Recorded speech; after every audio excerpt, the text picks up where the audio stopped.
Utilizando uma linguagem moderna, já que o tema da noite é sobre a originalidade do Jesus apresentado pela doutrina espírita, ou Jesus visto de um ponto de vista bastante original, essa é a proposta da nossa reflexão da noite, eu me recordei do livro fundador do Espiritismo, que é o Livro dos Espíritos, dividido em partes, e a quarta parte que trata das leis morais. E lembrando então os nossos costumes modernos, eu gostaria que todos imaginassem uma praça de alimentação, com 3 acessos,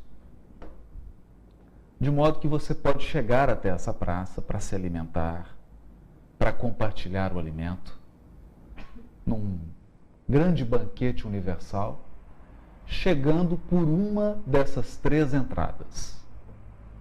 O que nós estamos querendo dizer com essa metáfora? O que está dito na questão 617 de O Livro dos Espíritos,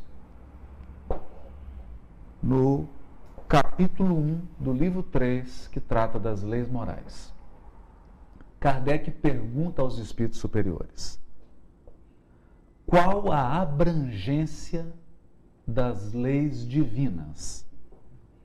Referem-se a alguma outra coisa além da conduta moral? Essa é uma questão interessante. Porque nós podemos imaginar, e ao longo de milênios, quando nos envolvemos com questões religiosas, ficamos acostumados a pensar que a lei divina diz respeito apenas aos aspectos morais. Então aqui Kardec indaga se há outras matérias de interesse de Deus. E os espíritos respondem de uma maneira surpreendente. Todas as leis da natureza são leis divinas.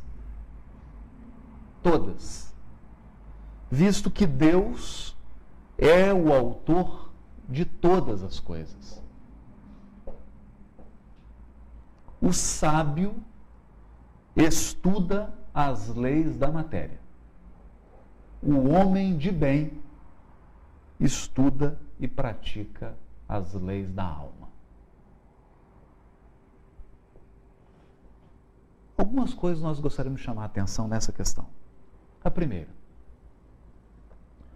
quando Francisco Cândido Xavier entrava em concentração e psicografava obras maravilhosas, tratando do aspecto espiritual, dos aspectos morais, há de fato uma diferença substancial entre a sua atividade e a atividade de um Albert Einstein, que indagava o universo para descobrir a teoria da relatividade?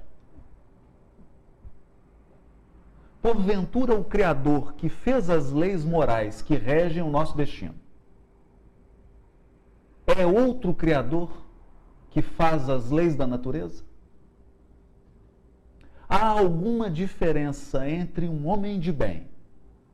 Você pode imaginar Adin Steinsaltz em Israel, Dalai Lama no Tibete, Mahatma Gandhi.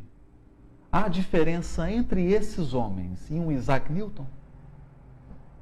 E um Galileu? Não estão todos estudando as leis criadas por um único autor? Portanto, quando os espíritos ensinaram a Allan Kardec que o espiritismo possui um aspecto tríplice, ele é, ao mesmo tempo, simultaneamente e integralmente ciência, filosofia e religião. Os espíritos estavam dizendo que haveria uma grande praça de alimentação, onde os homens compartilhariam o que aprenderam das leis de Deus. Alguns viriam pelo caminho da ciência, outros viriam pelo caminho da filosofia e outros viriam pelo caminho da religiosidade. Mas todos, e essa é uma condição filosófica, todos deveriam chegar no mesmo lugar, por uma razão muito simples. Deus é um. Deus é único. E eu estou dizendo coisas diferentes. Quando nós dizemos que Deus é único, significa que não há outro autor. Não há concorrência. Só há um Criador. E o Criador que criou Dalai Lama é o mesmo que me criou. O Criador que fez a Terra fez Marte. O mesmo Deus que fez a Via Láctea fez as outras quase 200 bilhões de galáxias que há no universo. Há um único Deus. Essa é a primeira informação. Mas eu diria que isso é o leite para bebês. Há uma lição ainda mais profunda. Além de ser único, Deus é um. Isso quer dizer que ele é íntegro. Deus não se contradiz. Há uma unidade permeando todo o universo infinito. Há uma mesma lógica. O programador é o mesmo. A lógica das leis físicas, biológicas, astrofísicas, física quântica, e fica imaginando, bioquímicas, a lógica dessas leis é a mesma lógica das leis morais. Porque é um mesmo pensamento. É o que está dito na questão 617. Com uma única diferença.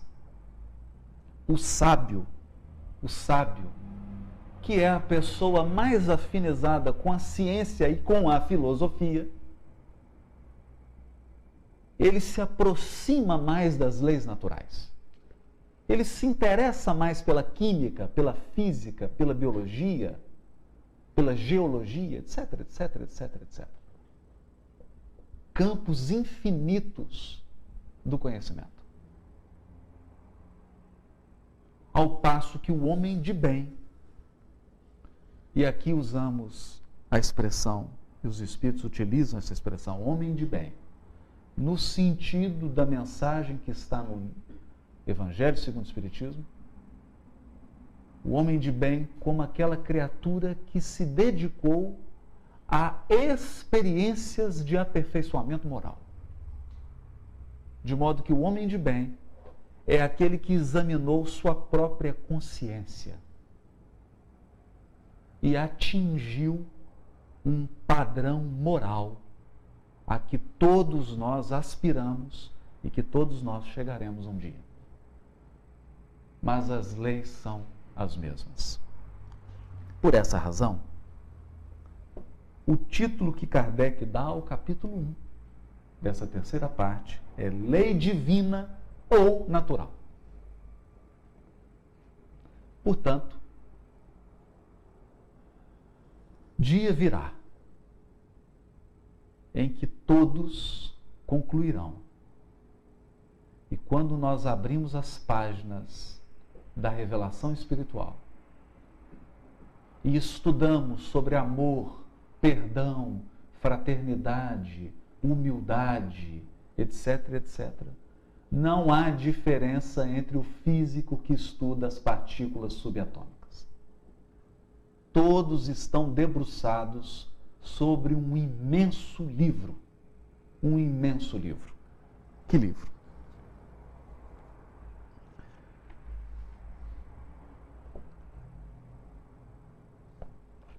Os Espíritos esclarecem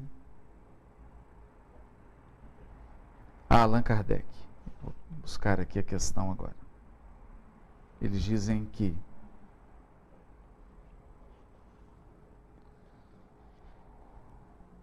a natureza é o livro onde Deus escreveu as suas leis.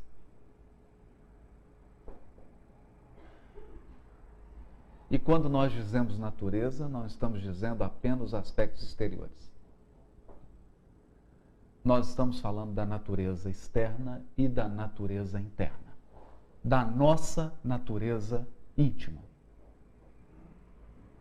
Portanto, se alguém pula de uma janela, ele sofrerá a ação da lei da gravidade. Da mesma maneira, quando alguém fere a sua própria consciência e age e toma uma decisão contrária ao que já é capaz de apontar a sua consciência, ele sofre na própria alma as consequências da sua ação. É a mesma lei. Se é assim, Kardec formula a questão 621. Onde está escrita a lei de Deus? Pode parecer uma questão simples. Por milênios, nós acreditamos que a lei de Deus está escrita em um livro. Em alguns livros. Ora, se a lei de Deus está escrita em livros, é bastante fácil se afastar dela. Se a lei de Deus está escrita no Corão, basta que você coloque o Corão na sala e viaje milhares de quilômetros para longe e você vai ficar bem distante da lei de Deus. Se a lei de Deus estiver apenas na Torá, basta que você saia o mais rápido possível de qualquer Torá ou deixe ela bem longe de você e você estará afastado da lei de Deus. Mas os Espíritos responderam: onde está escrita a lei de Deus? Na consciência.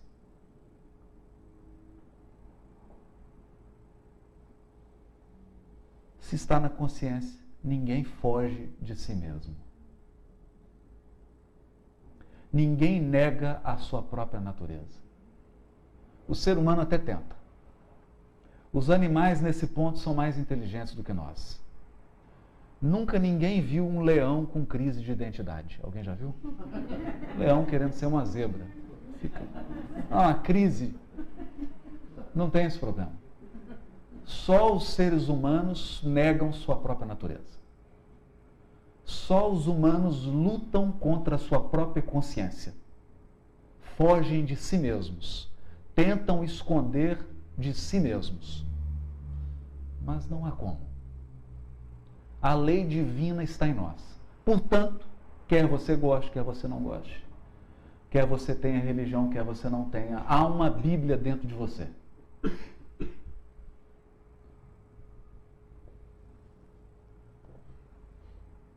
Essa reflexão trazida pelo Espiritismo é avassaladoramente original. Porque muda por completo a nossa aproximação dos aspectos religiosos. Religião deixa de ser um conjunto de dogmas, deixa de ser estruturas institucionais, deixa de ser hierarquias sacerdotais e passa a ser um exame da própria consciência. O religioso passa a ser alguém que perquire a si mesmo. Alguém que busca a si mesmo.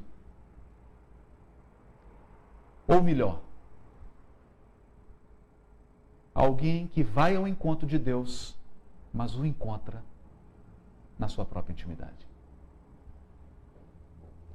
Por isso Kardec formula a questão 621A.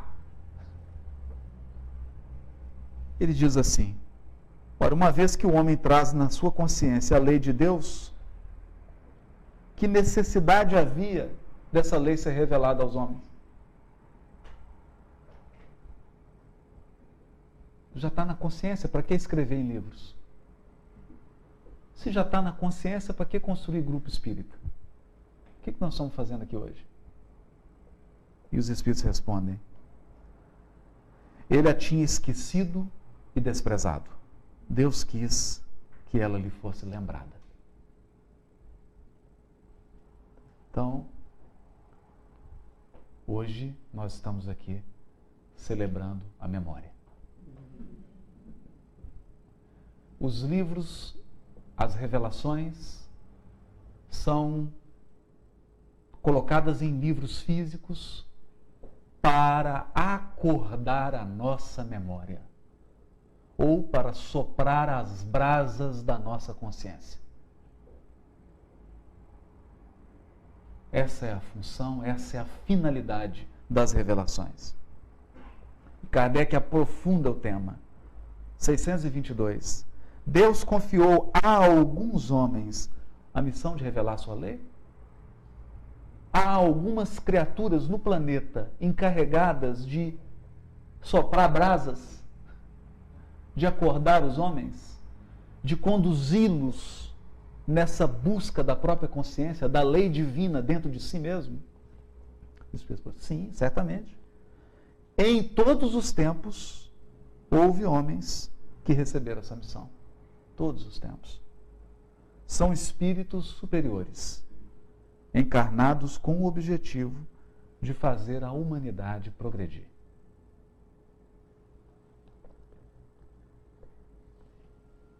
Aí Kardec pergunta sobre aqueles que falharam, que misturaram verdades com mentiras, né? E os espíritos respondem, e aí ele prossegue na 624. Qual o caráter do verdadeiro profeta? Profeta aqui entendido como aquele intermediário, aquele instrumento de que Deus se serve para revelar-se e para revelar as suas leis, para lembrar as criaturas. O verdadeiro profeta é um homem de bem, inspirado por Deus. Podeis conhecê-lo pelas suas palavras e pelos seus atos. Deus não pode servir-se da boca do mentiroso para ensinar a verdade. Em resumo, você conhece a árvore pelo fruto. Não é pela cor, nem pela folhagem, nem pela beleza das flores, é pelo fruto que você colhe da árvore. Aqui não adianta o marketing. Se eu estou colhendo uva e a árvore está dizendo que é laranjeira, tem alguma coisa errada. Essa árvore está com crise de identidade. Nós conhecemos a árvore pelo fruto. E então Kardec formula a questão que nos interessa nessa noite. Questão 625. Ok. Em todos os tempos, Deus enviou espíritos superiores para soprar a brasa da nossa consciência. Imagine, eles não estão trazendo algo que nós não conhecemos. Quando um espírito vem trazer uma revelação, ele não vem falar de algo diferente. Ele vem simplesmente mostrar o que já está dentro de nós, mas nós somos incapazes de enxergar. Ou por displicência, ou por evolução ainda limitada.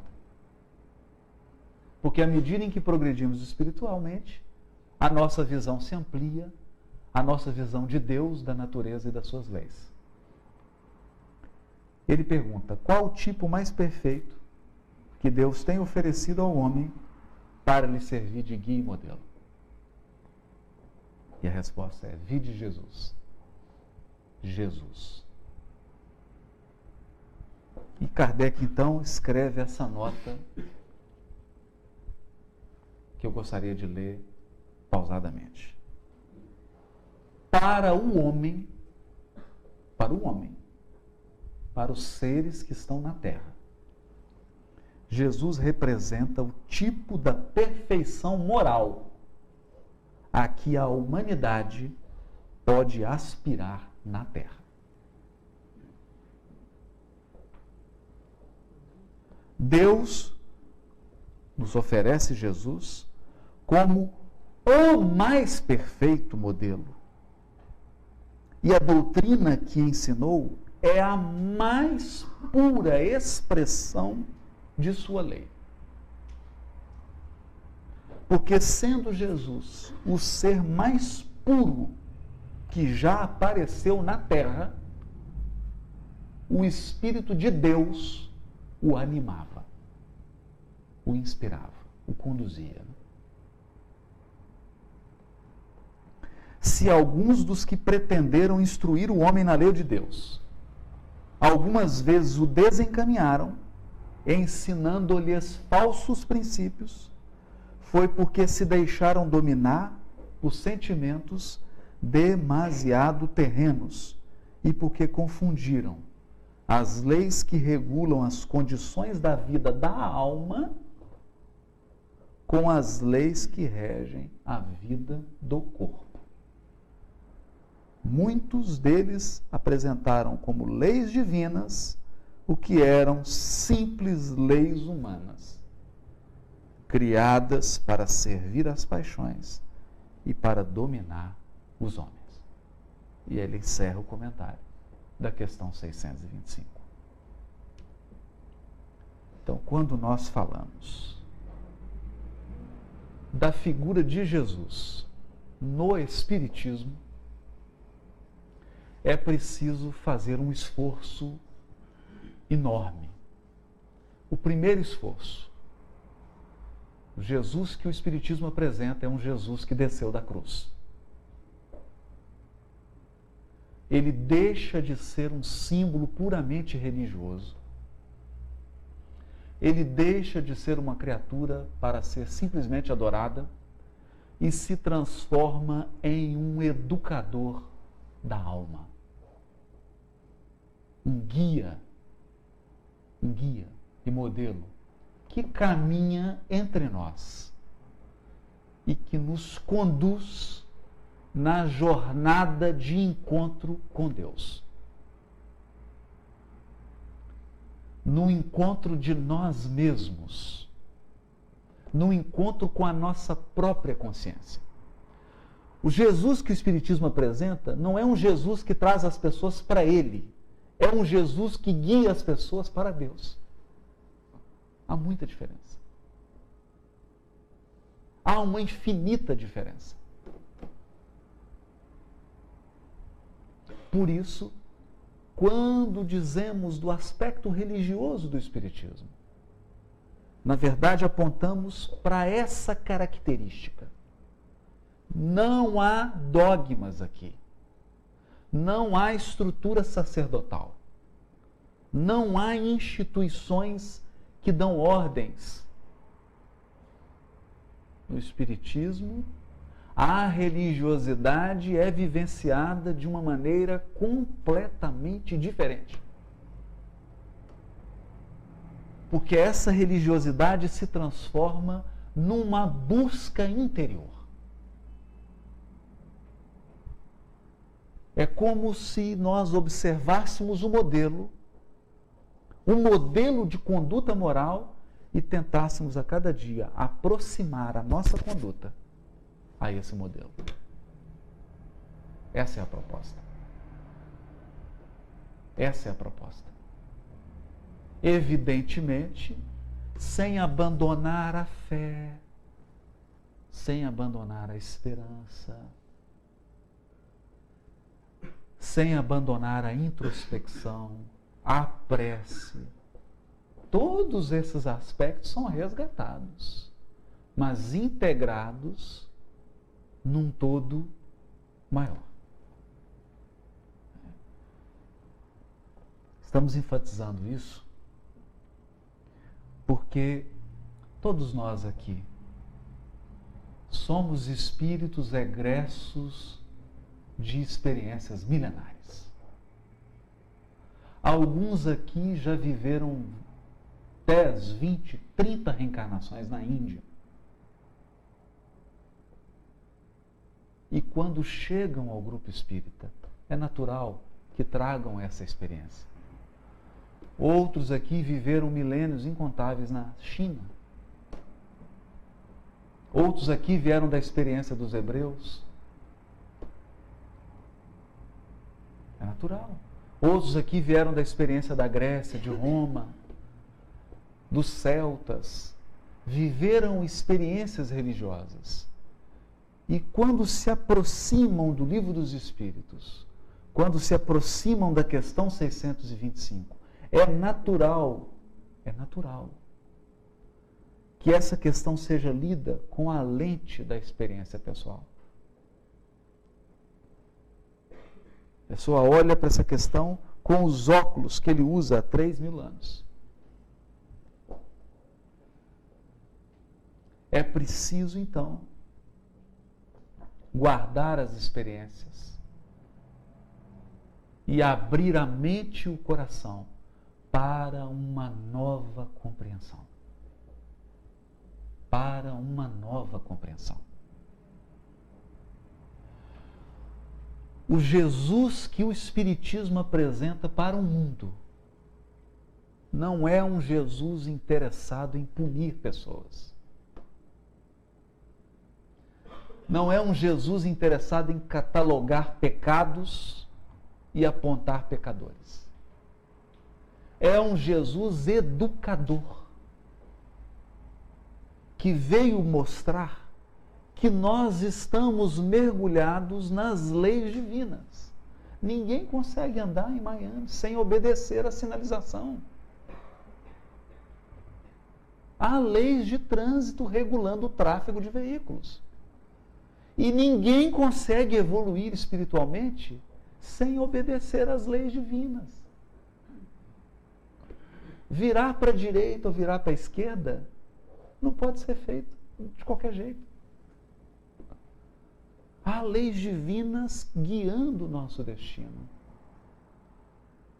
Essas leis morais estão no Evangelho. Elas foram ensinadas por Jesus. E mais do que isso, elas foram exemplificadas por Ele. Ele não apenas falou, Ele se antecipou e mostrou como fazer. Como conduzir-se, utilizando uma linguagem moderna, o melhor custo e benefício. Que às vezes você pode escolher um caminho que trará um benefício, todo caminho traz um benefício. O problema é o custo.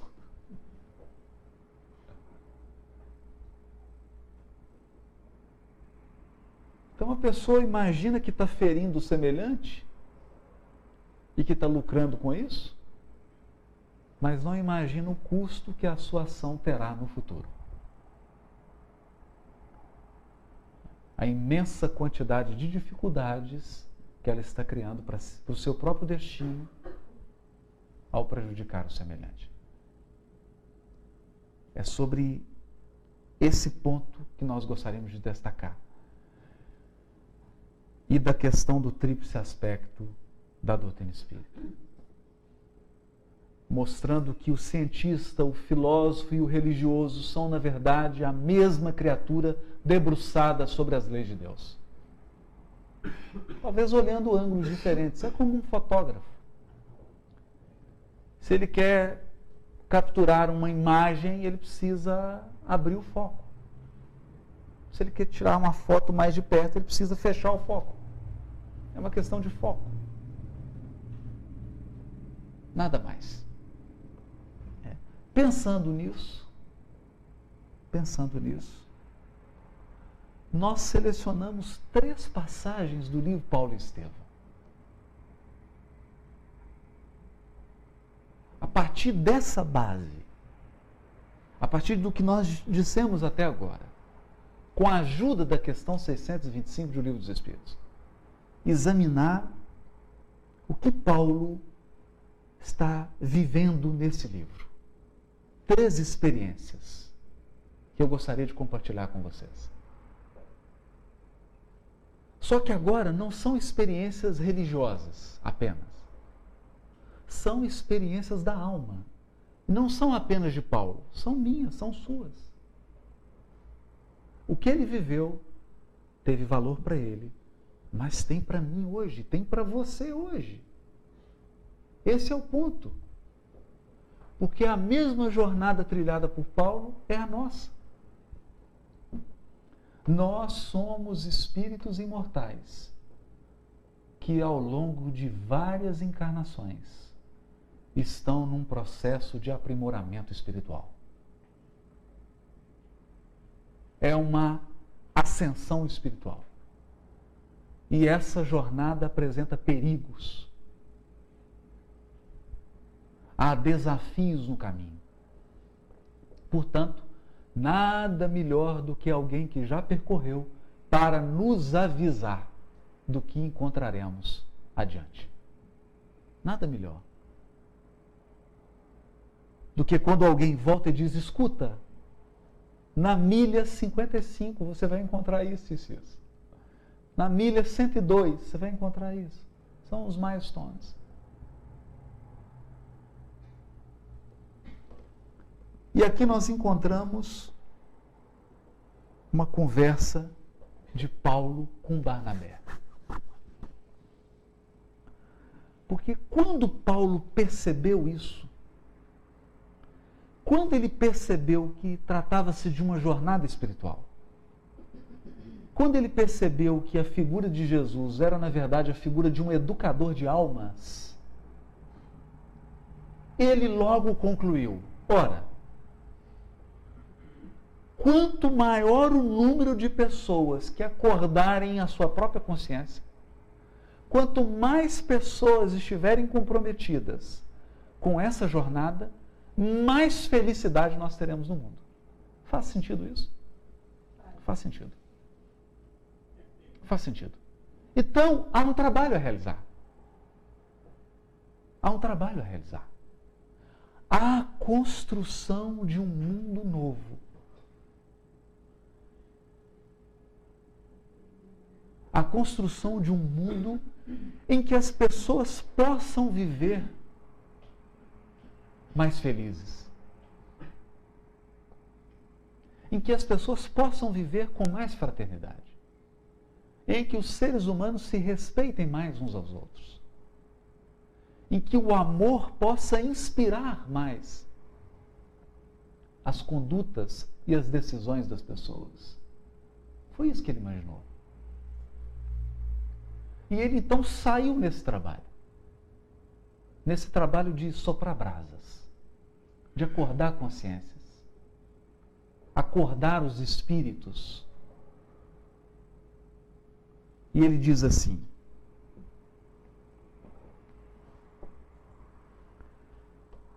que essa matéria, que esse assunto, irá requerer a cooperação de irmãos corajosos.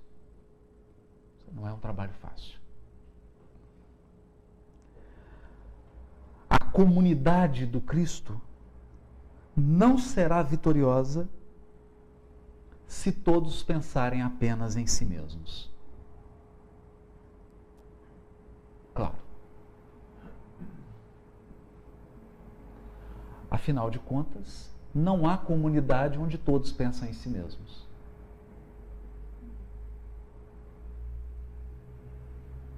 A comunidade, a vida só é possível porque há pessoas cuidando das outras. Enquanto nós estamos aqui, há pessoas que estão trabalhando agora para que essa luz elétrica chegue aqui. Há pessoas agora fazendo plantão nos hospitais. Há pessoas agora cuidando da segurança das ruas. Então, se todos pensassem exclusivamente em si mesmos, a vida na Terra seria impossível. Porque estaria cada um agora cuidando dos seus próprios interesses. E a vida da comunidade não seria possível. Então é isso que Paulo está dizendo. Que esse trabalho ia requerer irmãos corajosos. E ele diz mais: eu penso que o Evangelho é um campo infinito. Infinito. Um campo mesmo, como se fosse um campo de cultivo. Uma plantação. Infinito. que Deus nos deu para cultivar. Será que ele está falando apenas do exterior? Será que está falando apenas do exterior? Então vamos refletir. Quantas pessoas você conhece que, por não terem nenhuma paciência, sofrem, que faz dó? Não precisa levantar a mão, não, para não comprometer, né? Alguém aqui já conhece alguém? A pessoa sofre há 40, 50 anos porque ela não tem paciência. Ela é precipitada. Ela só toma decisões precipitadas. Ela não consegue esperar. Não consegue aguardar. É extremamente ansiosa. Essa pessoa sofre ou não sofre? Sofre, e sofre muito. Então, a ansiedade, a falta de paciência, é como um pântano que essa pessoa terá que cultivar. Essa pessoa terá que cultivar esse terreno do seu coração, terá que trabalhar esse sentimento até que ele consiga o autodomínio, a paciência, a tranquilidade. Quantas pessoas nós conhecemos que têm uma vontade frágil, que têm um autodomínio frágil? Então ele se entrega facilmente ao álcool, se entrega facilmente às drogas e não consegue sair, porque o seu autocontrole é mínimo. Ele tem uma vontade sem condicionamento. Sabe quando você fica assim, 50 anos sem correr, e aí alguém pede para você correr 100 metros, aí você, depois da corrida você vai para o cardiologista? É mais ou menos isso, falta de condicionamento físico. Essa pessoa tem falta de condicionamento da vontade. Então ele não consegue se livrar da droga, não consegue se livrar da bebida, não consegue se livrar de um vício. Não seria esse um campo árduo de trabalho para essa pessoa? Sim. Então, se há um continente americano enorme para ser trabalhado, há um continente ainda mais vasto dentro de cada um de nós. Há um terreno enorme dentro de cada um de nós que exige trabalho. Trabalho. Trabalho. É isso que Paulo está dizendo. Aliás, nos Estados Unidos, há pouco tempo foi publicado um livro que ficou muitas semanas no primeiro lugar do New York Times, de um autor chamado Malcolm Gladwell. É um grande jornalista aqui, tem colunas em jornais famosos dos Estados Unidos. E ele escreveu um livro chamado Outliners. Fora de série. Em português, né? A tradução. Ele entrevistou pessoas que se destacaram enormemente em diversas áreas. Na arte, na religião, na música, em várias áreas. E ele descobriu o seguinte: ninguém se torna bom em alguma coisa antes de 10.000 horas. É o que está no livro dele. A estatística que ele fez. 10.000 horas. Imagina. Então, para se tornar paciente, você precisa de pelo menos 10.000 horas de treino. De paciência. Então, o que Deus faz com a gente? Coloca uma sogra do seu lado. Brincadeira, minha sogra, eu adoro ela. Ela não treina nada da minha paciência, pelo contrário. Mas Deus coloca uma pessoa que é um personal trainer espiritual. E ele faz você colocar um Garmin e fica mais. Fica te irritando para você treinar a paciência. 10.000 horas. 10.000 horas. Não é muito. 4 horas por dia, 8 anos. Se você... Não vamos desanimar. Então é isso que ele está dizendo, um campo infinito de trabalho. E ele diz assim: alguns trabalhadores devem permanecer próximos da fonte, da nascente do rio. Mas outros são chamados ao cultivo mais rude e mais distante. É importante, sobretudo para o trabalho espírita, que a gente entenda isso. No Evangelho de João, quando Simão Pedro indaga a Jesus por que ele estava chamando ele e João estava ficando. Aí Jesus diz para ele assim: se eu quero que ele fique e que você venha, o que te importa a ti? O que te importa isso? Segue-me tu. Por que você está preocupado com ele? Eu quero que ele fique ali, trabalhando naquele campo. Ele vai plantar laranja. Você vai plantar maçã. O que você está preocupado com a plantação do outro? Onde o outro vai ficar? Qual a terra que ele tem que cultivar? Então, cada um de nós reencarna com um conjunto de tarefas específico. As minhas não são as suas não são as minhas. Elas podem coincidir em alguns pontos, mas elas não são idênticas. Não são idênticas. E mais, nem todos devem ficar próximos. Nem todos devem ficar próximos. É como uma cerca que protege uma propriedade. Você cerca aquilo. Se você coloca todos os pedaços de madeira próximos, não tem cerca. Quando as pessoas iam visitar Chico Xavier e falavam assim: ô Chico, quanta saudade. Você está aqui, a gente está lá longe. Ele fala: meu filho, mas os morões têm que ficar longe mesmo, né? Senão não tem cerca. Senão não tem trabalho. Ficar todo mundo num lugar, um tem que ficar lá, o outro aqui, né? Se espalhar para que o trabalho seja feito com a máxima abrangência. Abrangência e universalidade.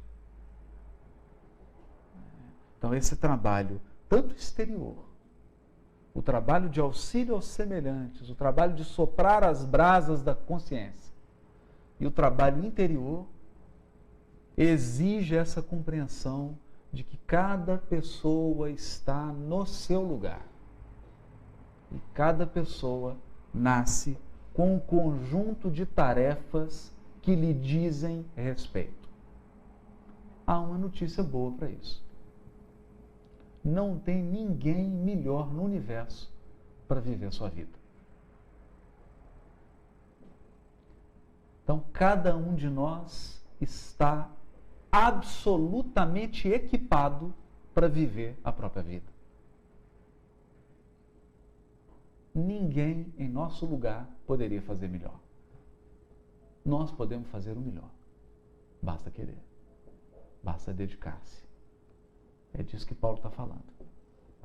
Paulo entendeu essa lição e lançou o seu trabalho. E o trabalho começou a ficar difícil. Começou a ficar árduo. Tanto o trabalho interior quanto o trabalho exterior. Porque se nós encontramos má vontade dentro de nós mesmos, que dirá nos outros? Muitas vezes esse trabalho interior nós vamos acordar com má vontade, sem querer fazer. Da mesma forma, o trabalho exterior, o trabalho no bem, encontrará a má vontade das outras pessoas. Encontrará os obstáculos. E Paulo, quando retorna da segunda viagem, em que ele havia tido um insucesso, uma profunda decepção. Ele, que era apaixonado pela cultura grega, pregou em Atenas e não conseguiu fundar nenhuma comunidade cristã em Atenas. Ele volta profundamente abalado. E quando ele chega na igreja de Corinto, começam a chegar cartas de diversos pontos do mundo da época, né? Pedindo que ele voltasse. Ele mal havia acabado de sair. E ele então começa a chorar e diz assim: eu não vou dar conta. Eu não vou dar conta. Nesse momento, Jesus aparece para ele na igreja de Corinto. E diz assim para ele: não te atormentes com as necessidades do trabalho. É claro, você não poderá ajudar a todos pessoalmente e ao mesmo tempo. Mas é possível ajudar a todos simultaneamente através dos poderes do Espírito. Poderes do Espírito? Como assim? Paulo imaginava que precisava viajar. E antes a viagem não era American Airlines. Viaja você... E daqui para Fort Myers é uma semana. Porque ir para um lugar, foi pegar navio, demorava. Até você ir e voltar, passou um ano. E aqui Jesus está chamando ele, usa os poderes do Espírito. Está falando uma parábola. Está utilizando uma linguagem simbólica. O que é isso? O que são os poderes do Espírito? Ele falou para ele. O Paulo tentou deduzir aquilo, mas não conseguiu. Então Jesus explicou para aquele momento. Para aquele momento. Você poderá resolver o problema escrevendo aos irmãos em meu nome. Olha só. Não é para você escrever em nome próprio, não. Não é para você escrever ensinando as pessoas ideias pessoais, não. Escreva em meu nome. Ensine o meu evangelho. Traduza para as pessoas o meu ensino. Não é para acrescentar questões pessoais. Escreva em meu nome. Os de boa vontade serão capazes de compreender. Porque o valor da tarefa não está na presença pessoal do missionário, mas no conteúdo espiritual da sua palavra, da sua exemplificação e da sua vida. Você não precisa estar pessoalmente. E Paulo, então, começou a escrever. Estevão interpretava o pensamento de Jesus, ditava para ele, ele se reunia junto com os companheiros e ditava as cartas. E diz Emmanuel, começou o intercâmbio entre a esfera do Cristo e as comunidades nascentes. Mas e se fosse hoje? O que seriam utilizar os poderes do Espírito?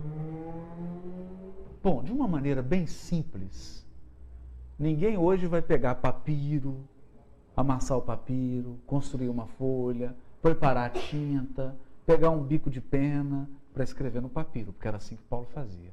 Hoje é mais fácil. Você não precisa se dar esse trabalho. Posta no Facebook. Manda um e-mail. Utiliza o Skype, o Google Hangout. Temos várias tecnologias que favorecem a conexão do mundo inteiro, de modo que nós podemos consolar aqui de Miami uma pessoa na Indonésia que está pensando em suicidar. E nós podemos dizer para ela: você acha que está com problema, você não viu depois que você suicidar. Suicidando, você vai multiplicar por 10 os seus problemas. Porque você é um espírito imortal. Então, nós podemos consolar uma pessoa utilizando desses recursos. São recursos também. Mas há outros recursos e você não precisa nem de internet, nem de computador. Então, eu me recordo de um caso em que o Chico saiu numa viagem por São Paulo e uma senhora que trabalhava com ele, durante todos os dias, faziam uma prece para o Chico. Nessa prece ela pedia a Deus que o inspirasse, que o ajudasse, que o fortalecesse. Todo dia ela fez a prece. Quando o Chico voltou a Uberaba da viagem, sem que ela dissesse nada, ele chegou para ela e disse assim: minha irmã, muito obrigado pelas preces que você fez. Você não sabe o quanto me ajudou. E em conversa com Arnaldo Rocha, que acaba de voltar para o mundo espiritual, ele sempre me falava que uma das coisas que ele aprendeu de Chico Xavier eram as chamadas preces intercessórias. Você fazer uma prece para alguém, intercedendo por alguém, pedindo por alguém, antes mesmo de conversar. Né? Então, se você quer ter uma DR com a esposa ou com o marido, faz uma prece intercessória uma semana antes, todo dia. Vai fazendo uma prece. Quando você for ter a conversa, o clima já está mais ameno.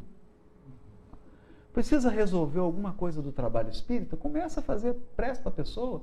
Começa a envolver a pessoa em prece. São os poderes do espírito. Porque nós nos reunimos através do sono físico. No sono físico, soluções são tomadas, resoluções são tomadas, decisões são tomadas. No sono físico, nós reunimos para deliberar coisas. Mas para isso é preciso desejar, é preciso ativar o espírito, emitir pensamentos positivos. Você não pode entrar na sala do seu chefe para pedir o aumento assim, despreparado, né? Brincadeira. Os poderes do espírito nós não utilizamos. Nós não utilizamos. O que é o passe? O que é o passe, senão os poderes do espírito em ação? Uma pessoa de boa vontade simplesmente impõe a mão. E como ela está com o coração cheio de amor, cheio de boa vontade, os espíritos utilizam aquela pessoa para tratar a outra.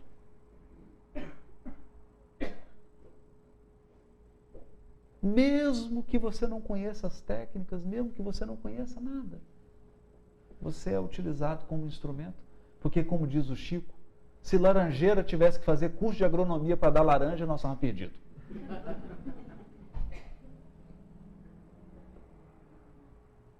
Estávamos perdidos. Então o amor sempre encontra caminhos e são poderes do espírito.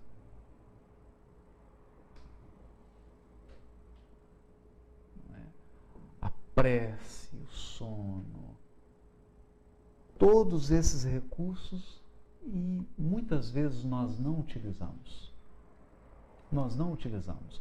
Então, na verdade, essa fala de Jesus para Paulo era uma fala de consolo, porque ele estava triste, chorando. Jesus buscou serenar o coração de Paulo, mas ao mesmo tempo deixar uma lição para ele. Deixar uma lição. De que muitas vezes nós que acreditamos em Deus, que já temos a fé no coração, vivemos como um ateu. Eu vou tentar dizer melhor. Eu tinha uma professora na faculdade de Direito que ela começava a passar os textos para os alunos lerem e os alunos não liam. Não liam os textos. Eu chegava na aula, ninguém leu. Não lia. E aquilo começou a se tornar um hábito. Então um dia ela chegou, chamou a turma e falou: tem uma coisa para dizer para vocês. É uma pergunta e vai valer 5 pontos. Falou, valeu ponto, aí o aluno já fica, né? Até senta melhor na cadeira. Né? Qual que era a pergunta? Qual a diferença entre o analfabeto, que não sabe ler, né? Não sabe ler, o analfabeto, e o alfabetizado, que sabe ler, mas não lê?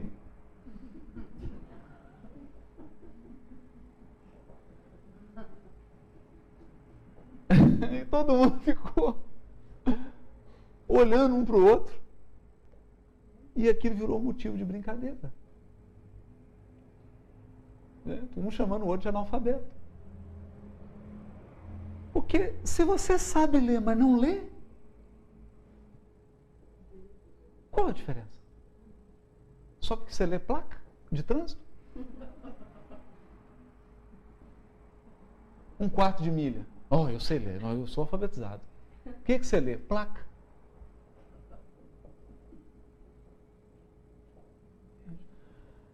Então esse é um ponto importante do ensino de Jesus para Paulo. Você tem, nós todos temos, imensos poderes espirituais. Poderes no sentido não de super-homem, de Homem-Aranha, não é isso. Né? Poderes no sentido de faculdades. Faculdades espirituais. Às vezes a pessoa pensa, mas eu não vejo espírito nenhum. Não tem problema, quando você desencarnar você vai ver todos. Mas eu não escuto ninguém, espera você desencarnar para você ver. Vai escutar um tanto. Aliás, esse é um grande sinal.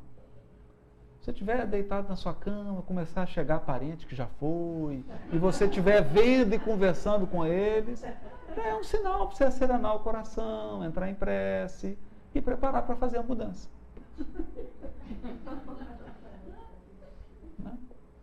Então são faculdades que nós temos. Elas estão dentro de nós. São faculdades espirituais. Mas adianta ter as faculdades se nós não as utilizamos? Se nós não as utilizamos. Então, transmitir o pensamento, vibrar positivamente para alguém, transmitir mensagens de paz para alguém, fazer as preces intercessórias, meditar, entrar em contato com os amigos espirituais para receber orientação quando está com uma questão grave para resolver, meditar por uma semana, fazer prece, esperar que venha uma ideia antes de tomar uma decisão, são poderes do Espírito que vão auxiliar na nossa tarefa interior e na nossa tarefa exterior. E nós vamos voltar a esse ponto daqui a pouco, mas antes eu quero ler o terceiro e último texto.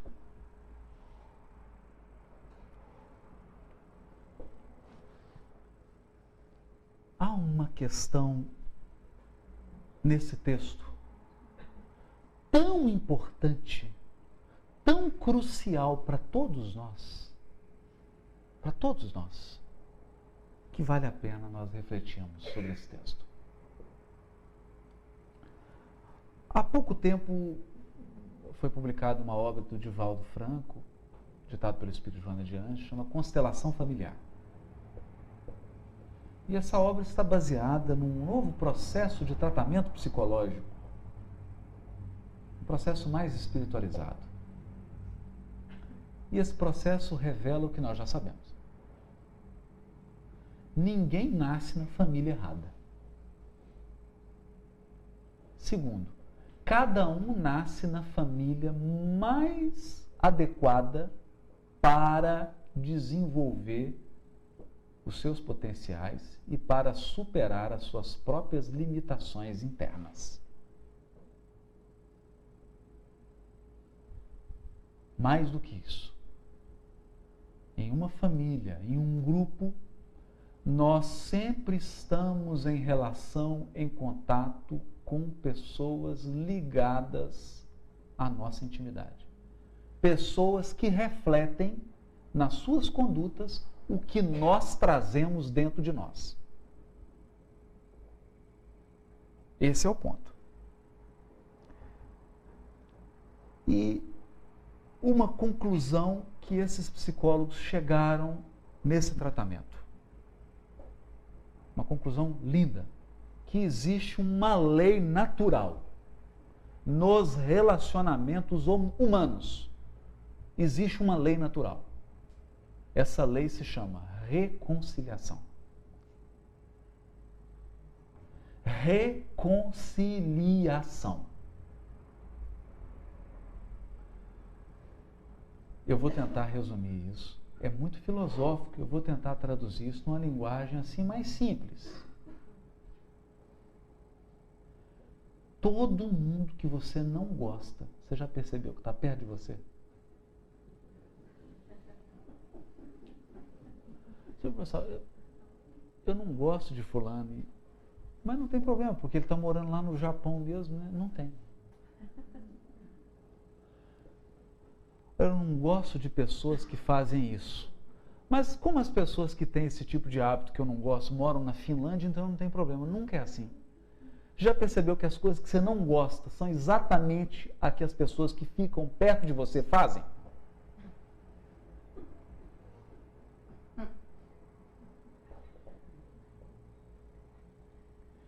Então, nós atraímos essas questões porque existe uma lei moral que rege os destinos das almas.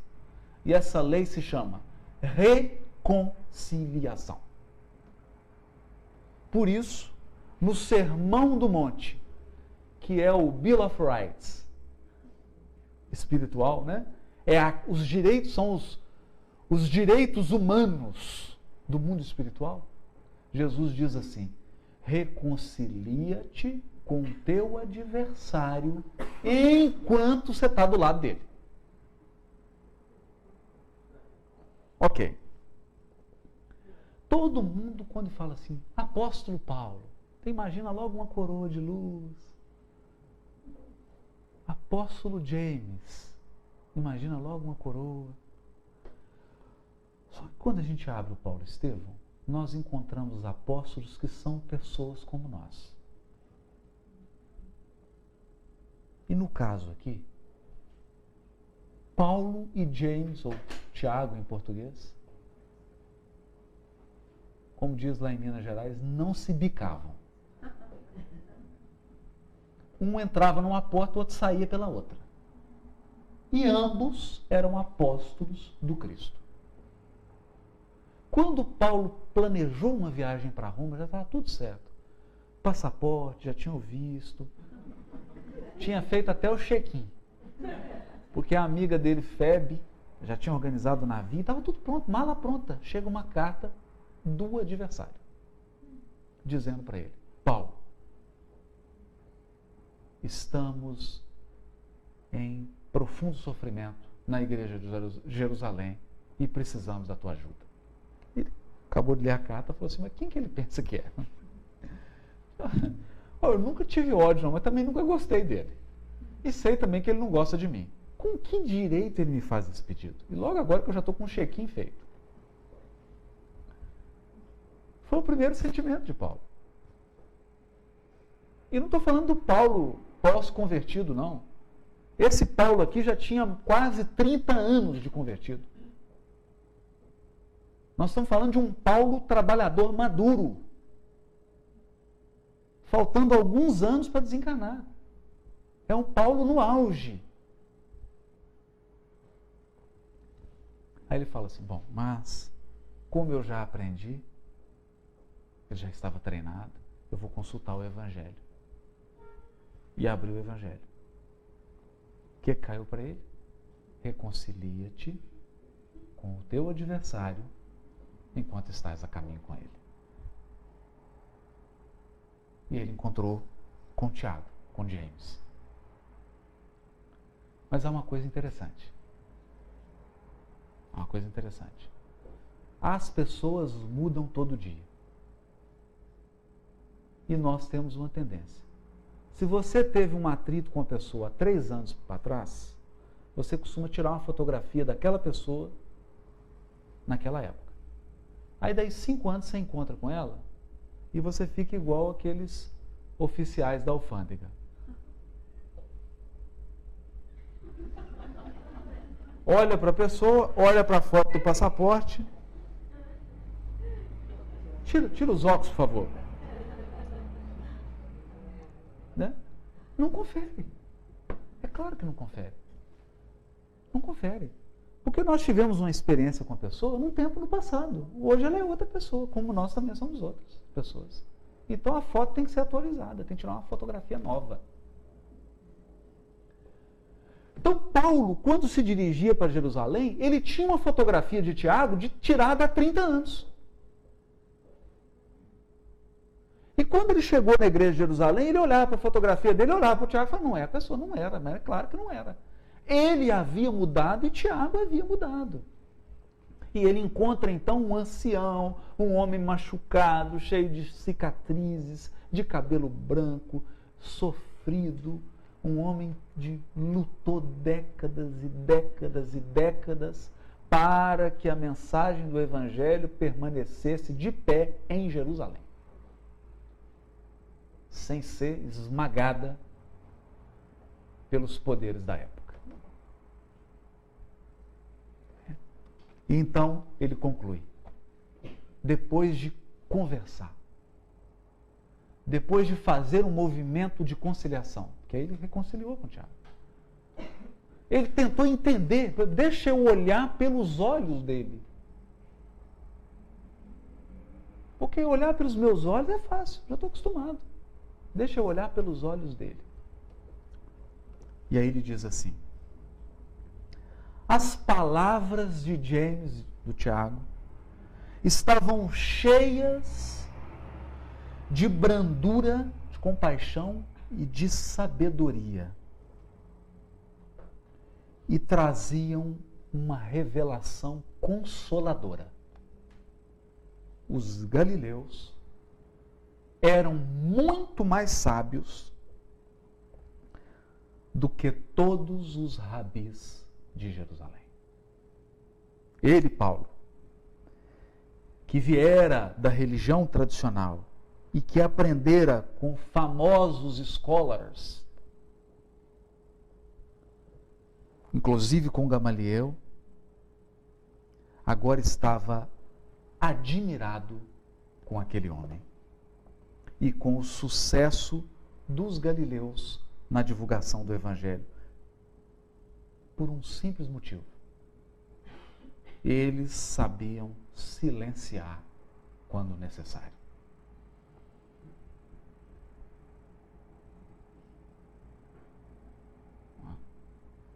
No Brasil há um autor chamado Rubem Alves. E ele diz uma coisa muito engraçada.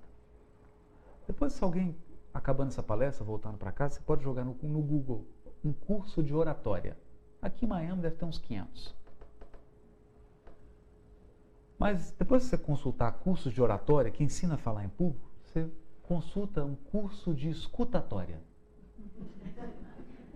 Curso para aprender a escutar. Não tem. Nós não aprendemos a ouvir.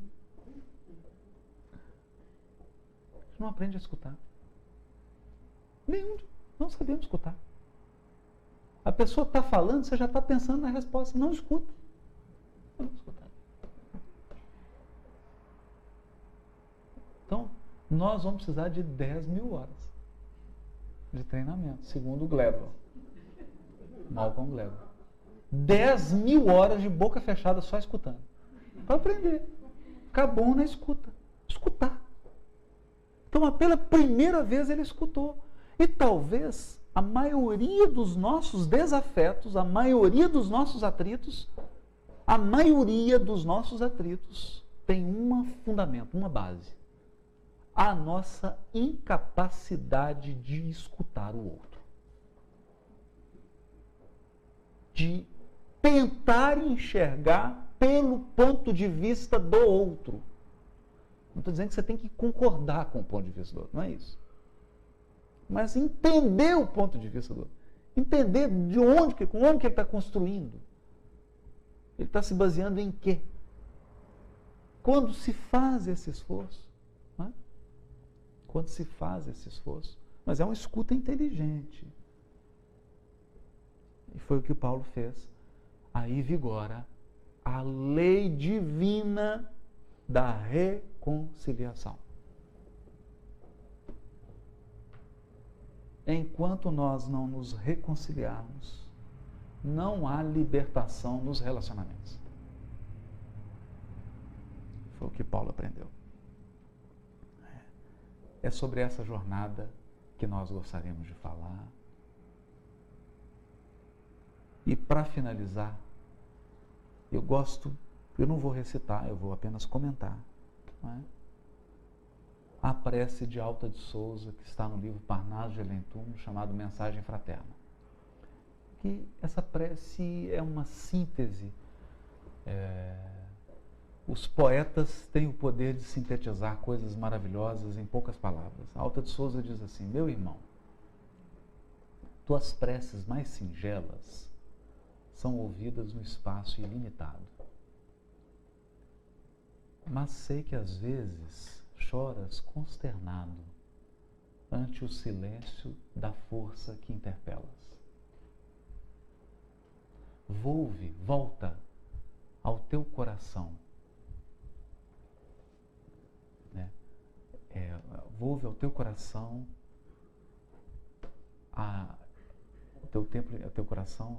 o templo interno, a mais alta de todas as capelas. Olha.